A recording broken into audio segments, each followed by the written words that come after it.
नमस्कार। दिन भर की बड़ी खबरों में आपका स्वागत है। मैं हूं प्रिया और आइए नजर डालते हैं अब तक की कुछ मुख्य खबरों पर। सबसे पहली खबर, राजद के सुप्रीमो लालू प्रसाद यादव की मुश्किलें कम होती नहीं दिख रही है। आज उन्हें प्रवर्तन निदेशालय के पटना स्थित दफ्तर में पेश होने को कहा गया है।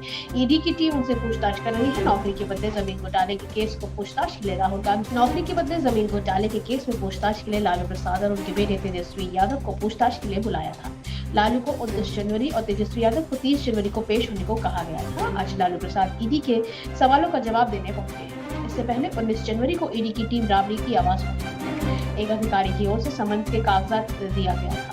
इसे डिप्टी सीएम तेजस्वी यादव की ओर से रिसीव किया गया था। इससे पहले भी ईडी की टीम लालू यादव और तेजस्वी यादव दोनों को पूछताछ के लिए समन भेजा। आरोप है कि रेल मंत्री रहते हुए लालू यादव ने इस घोटाले में शामिल थे। ये घोटाला 2004 से 2009 के बीच किया गया था, जहां कई लोगों को रेलवे के विभिन्न जोनों के ग्रुप डी के पदों पर नौकरियां दी गई। बदले में इन लोगों ने अपनी जमीन तत्कालीन रेलवे मंत्री लालू यादव के परिवार के सदस्यों और एक संबंधित कंपनी के इकोसिस्टम के नाम कर दी।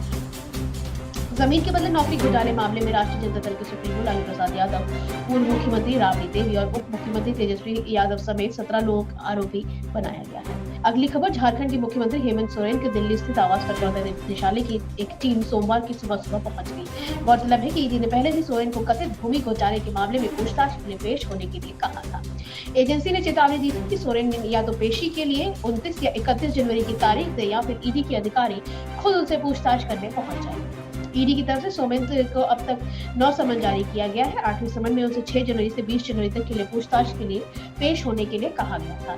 इस पर हेमंत सोरेन ने 20 जनवरी को ईडी के उनके आवास पर पूछताछ के लिए आने को कहा था। ईडी के समन के खिलाफ हेमंत सोरेन सुप्रीम कोर्ट में याचिका दायर कर चुके हैं, लेकिन सुप्रीम कोर्ट ने हेमंत सोरेन की याचिका खारिज कर दी है।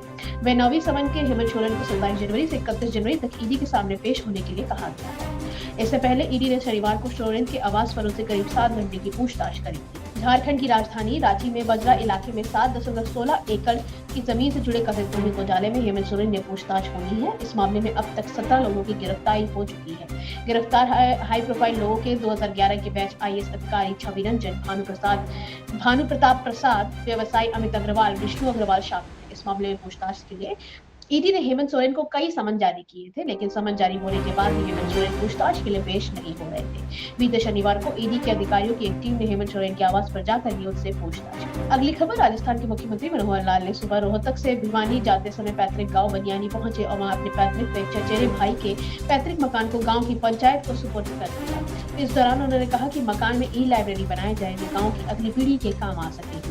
इसके बाद मुख्यमंत्री भिवानी के लिए रवाना हो गए, जहाँ वे सांसद धर्मवीर सिंह की पहुंचाएंगे। मुख्यमंत्री पनियानी में कहा कि उनके गर्व है कि बात है कि वे अपने पैतृक गांव में आए हैं जो उनके लिए दर्शनीय है। उन्होंने कहा कि उनका बचपन यही बीता, पढ़ाई यही पूरी की है।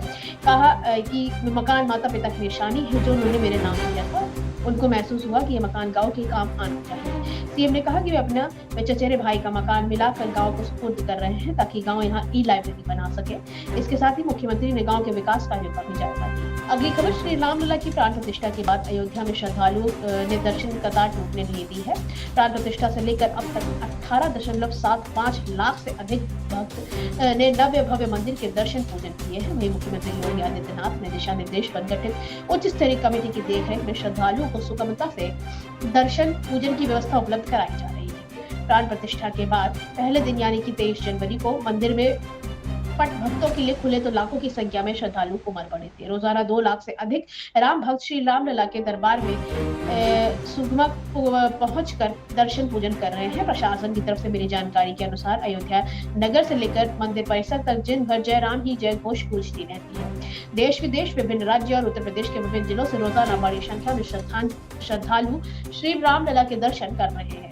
रविवार को भी करीब 3.5 लाख श्रद्धालुओं ने श्री रामलला के दर्शन किए हैं। प्रशासन की तरफ से जारी किए गए आंकड़ों के अनुसार रामलला प्राण प्रतिष्ठान के बाद 23 जनवरी को 5 लाख, 24 जनवरी को 2.5 लाख, 25 जनवरी को 2 लाख, 26 जनवरी को 3.5 लाख, 27 जनवरी को 2.5 लाख और 28 जनवरी को 3.25 लाख लोगों ने दर्शन किए हैं। अगली खबर, उत्तर प्रदेश के मुख्यमंत्री योगी आदित्यनाथ ने कहा कि तकनीक का प्रयोग आज योजनाओं का पारदर्शी क्रियान्वयन तथा जीवन के हर क्षेत्र को महत्वपूर्ण और तकनीक भ्रष्टाचार का प्रहार पर सबसे कारगर मंत्र है। दीनदयाल उपाध्याय गोरखपुर विश्वविद्यालय के स्वामी विवेकानंद युवा सशक्तिकरण योजना के तहत विद्यार्थियों में स्मार्टफोन टैबलेट वितरण समारोह में संबोधित करते हुए उन्होंने कहा कि तकनीक के इस्तेमाल से युवाओं को समयानुकूल, सक्षम, समर्थ बनाने के साथ ही उन्हें आत्मनिर्भरता की एक तरफ अग्रसर करने के लिए प्रदेश सरकार 2 करोड़ युवाओं को स्मार्टफोन, टैबलेट उपलब्ध कराने के लक्ष्य की प्राप्ति की ओर तेजी से बढ़ रही है।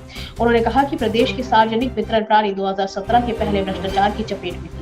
कुशीनगर, गोरखपुर, देवरिया, सोनभद्र, चित्रकूट जैसे जिलों में राशन के अभाव, भूख के कारण लोगों की मौत हो जाती थी। सांसद के रूप में वहां पहुंचने पर पता चलता था कि गरीबों को राशन ही नहीं मिलता है। उनके नाम से उठा राशन सशक्त माफिया हड़प कर बेच देते थे। एफसीआई की गोदाम से निकलने के साथ ही खाद्यान्न प्रदेश में यह के बाहर यहाँ तक कि दूसरे देशों तक पहुंच जाता था। 19 मार्च को 2017 को मुख्यमंत्री बनने के एक सप्ताह बाद ही उन्होंने प्रदेश की 80,000 राशन की दुकानों पर छापेमारी कराई तो 30 लाख फर्जी राशन कार्ड का पता चला। इसके बाद ही राशन की सभी दुकानों की तकनीकी के इस्तेमाल से पॉइंट ऑफ सेल जोड़ दिया गया है। राशन कार्ड को आधार से संबंध कर दिया गया है। इसका परिणाम है कि आज उत्तर प्रदेश के सार्वजनिक वितरण प्रणाली देश की सबसे अच्छी है। मुख्यमंत्री ने कहा कि एक लंबे दौर तक विश्वविद्यालय एवं उच्च न्यायालय शिक्षण संस्थान सिर्फ डिग्री डिप्लोमा बांटने वाले टापू बनकर रहे। अगली खबर, कांग्रेस नेता राहुल गांधी की भारत जोड़ो न्याय यात्रा सोमवार को किशनगंज के रास्ते बिहार में प्रवेश कर रही है।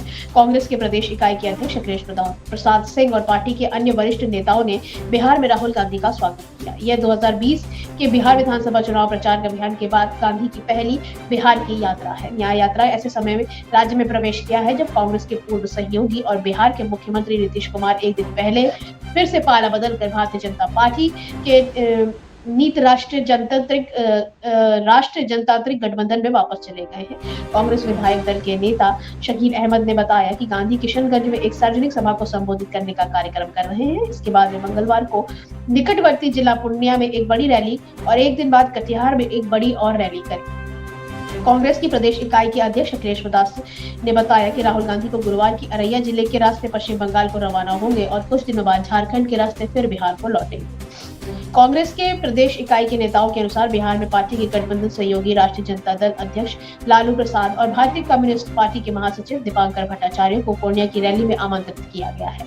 कांग्रेस नेता प्रेमचंद मिश्रा ने 22 जनवरी को बताया था कि जनता दल यूनाइटेड अध्यक्ष नीतीश कुमार भी पूर्णिया में आयोजित रैली के दौरान राहुल गांधी के साथ मंच साझा करेंगे। लेकिन न्याय यात्रा के बिहार में प्रवेश करने से एक दिन पहले ही नीतीश राज्य में महागठबंधन और राष्ट्रीय स्तर पर विपक्षी गठबंधन India national development inclusive alliance से नाता तोड़कर राजग में वापस चले गए हैं। आखिरी खबर, बिहार में जनता दल यू और राष्ट्रीय जनता दल गठबंधन के टूट को भारतीय जनता पार्टी की साजिश करार देते हुए सपा अध्यक्ष अखिलेश यादव ने कहा कि भाजपा ने बिहार की जनता का अपमान किया है और इसका जवाब जनता लोकसभा चुनाव में देगी। बिहार के ताजा घटनाक्रम पर यादव ने एक्स पर पोस्ट किया कि भाजपा का लोकसभा चुनाव हराने का हताशा का नतीजा है, जिसकी साजिश करके एक भावी प्रधानमंत्री को अपने साथ मिलाकर मुख्यमंत्री के पद तक सीमित कर दिया है। मेरी जानकारी के मुताबिक उन्होंने दावा करते हुए कहा कि भाजपा ने बिहार की जनता का अपमान किया है और जनमत का भी। जनता इस अपमान का जवाब भाजपा गठबंधन को लोकसभा चुनाव हरा कर देगी। बिहार हर निवासी अपना वोट बिहार के सम्मान को बचाने के लिए डालेगा और भाजपा को हराने के लिए। इससे पहले भी अखिलेश यादव ने भाजपा पर तंज कसते हुए पोस्ट किया था कि भाजपा अपने जीवन काल में इतनी कमजोर नहीं थी जितनी आज हो गई है। आज विश्वासघात का नया कीर्तिमान बना है, जिस जनता इसका जवाब जरूर देगी। आज आप पर कोई विश्वास न करे, एक व्यक्तिगत रूप में किसकी इससे बड़ी हार कुछ नहीं हो सकती।